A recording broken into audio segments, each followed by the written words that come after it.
प्यारे बच्चों, आज हम पढ़ने जा रहे हैं कक्षा 10 क्षितिज भाग 2 गद्य खंड का पाठ बाल गोविंद भगत। यह एक रेखा चित्र है और रेखा चित्र को लिखा है राम वृक्ष बेनीपुरी। राम वृक्ष बेनीपुरी का जन्म बिहार के मुजफ्फर ज़िले के बेनीपुर गांव में सन 1899 में हुआ। इनके माता पिता का निधन बचपन में हो जाने के कारण जीवन के आरंभिक वर्ष अभावों, कठिनाइयों और संघर्षों में व्यतीत हुए। 10वीं तक की शिक्षा प्राप्त करने के बाद सन 1920 में राष्ट्रीय स्वाधीनता आंदोलन से सक्रिय रूप से जुड़ गए और कई बार जेल भी गए। और राम वृक्ष बेनीपुरी जी ने जो प्रमुख रचनाएं लिखी उनमें महत्वपूर्ण हैं पतितों के देश में उपन्यास है इनका, चिता के फूल कहानी, अम्बपाली नाटक, माटी की मूर्तें रेखाचित्र, पैरों में पंख बांधकर, यात्रा वृत्तांत, जंजीरें और दीवारें संस्मरण। और विशिष्ट शैलीकार होने के कारण इन्हें कलम का जादूगर कहा जाता है। यह जो पाठ है वह एक रेखाचित्र है। तो रेखाचित्र किसे कहते हैं?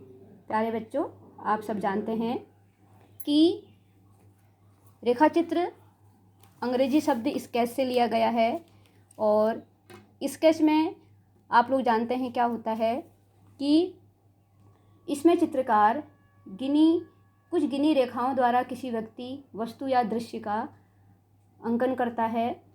तो अगर साहित्य में इसे हम देखें तो यह रेखाओं के माध्यम से नहीं बल्कि शब्दों के माध्यम से किसी वस्तु, स्थान या दृश्य का वर्णन किया जाता है।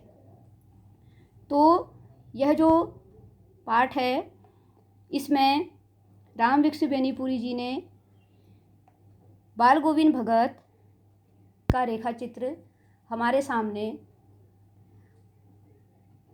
हमें वो बताते हैं कि वह किस प्रकार के थे। तो इसमें रेखाचित्र कहा जाता है, लेकिन अगर हम शब्दों के माध्यम से किसी चीज़ का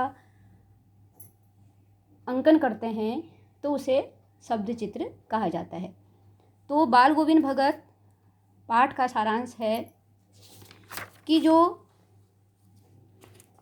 बाल गोविंद भगत रेखाचित्र के माध्यम से राम वृक्ष बेनीपुरी ने एक ऐसे विलक्षण चरित्र का उद्घाटन किया है जो मनुष्यता, लोक संस्कृति और सामूहिक चेतना का प्रतीक है। वेशभूषा या बाह्य आडंबरों से कोई सन्यासी नहीं, संन्यास का आधार जीवन के मानवीय सरोकार होते हैं। तो बाल गोविंद भगत इसी आधार पर लेखक को सन्यासी मानते हैं। इस पाठ के माध्यम से सामाजिक रूढ़ियों पर प्रहार भी किया गया है, साथ ही हमें ग्रामीण जीवन की झांकी भी दिखाई देती है। बाल गोविंद भगत कबीरपंथी एक ग्रस्त संत थे। उनकी उम्र के साथ से ऊपर रही होगी, बाल पके थे, कपड़े के नाम पर सिर्फ एक लंगोटी, सर्दी के मौसम में एक काई कमली, रामनामी चंदन और गले में तुलसी की माला पहनते थे। उनके घर में एक बेटा और बहू थे। वह एक खेतीहर गृहस्थ थे, झूठ छल प्रपंच से दूर रहते, दो टूक बातें करते, कबीर को अपना आदर्श मानते थे, उन्हीं के गीतों को गाते थे। अनाज पैदा होने पर वह कबीर पंथी मठ में ले जाकर दे देते और वहाँ से जो भी उनको प्रसाद के रूप में मिलता वह उसी से अपना गुजर बसर करते थे। उनकी जो गायन में रुचि थी तो उनका गायन सुनने के लिए गांव के वाले इकट्ठे हो जाते। धान की रोपनी के समय जब धान की रोपाई होती थी तो उस समय भी जो बाल गोविंद भगत थे उनके गीत सुनकर बच्चे झूमने लगते। मेड़ पर खड़ी औरतों के होंठ कांप उठते थे। रोपनी करने वाली उंगलियां एक अजीब क्रम से चलने लगती। कार्तिक, भादो, सर्दी, गर्मी, हर मौसम में बाल गोविंद भगत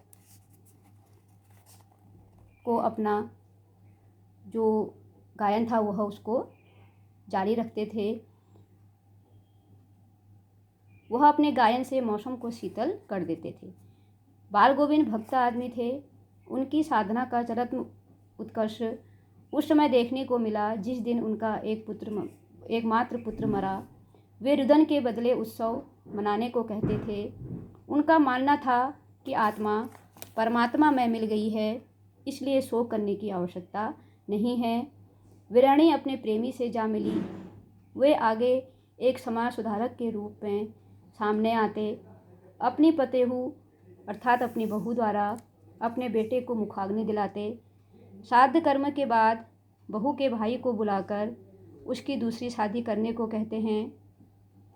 बहू के बहुत मिन्नतें करने पर भी वो अटल रहते हैं और इस प्रकार विधवा विवाह के वो समर्थक हैं। बाल गोविंद भगत की मौत उन्हीं के अनुसार शांत रूप से हुई। अपना नित्य क्रिया करने वे गंगा स्नान करने जाते।